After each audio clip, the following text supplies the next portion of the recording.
we're in a truly unprecedented time. And part of me says, you know what? Great companies are created in every environment, in every era. That's very true. But I wouldn't mind 1 or 2 quarters to just see what's happening in the world.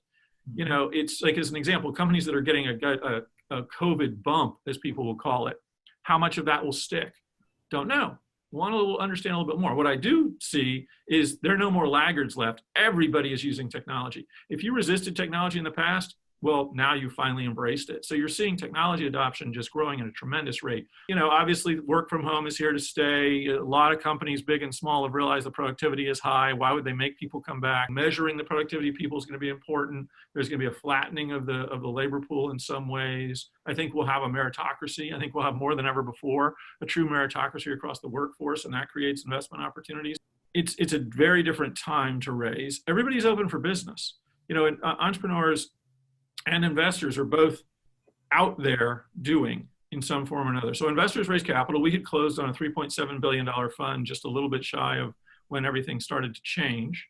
So we, like many others, have dry powder. The first thing we did, you know, as far back as late March, early April, was start spending very active time. I mean, every board member spends active time with their entrepreneurs, but sometimes that's once a quarter.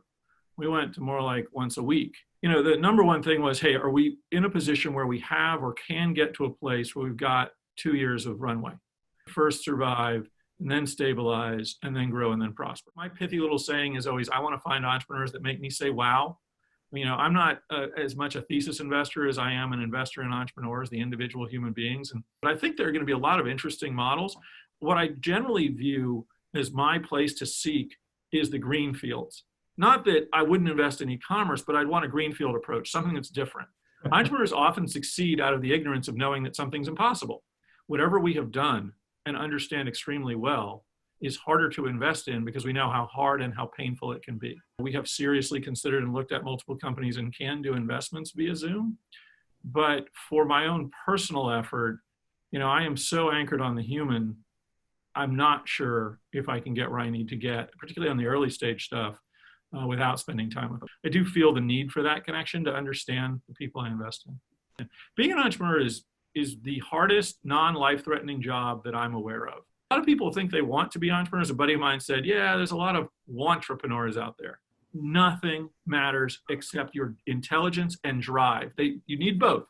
I will certainly acknowledge tenacity without the sort of smarts to get it done isn't going to work, but you need both. And the smart and tenacious can come from anywhere and everywhere.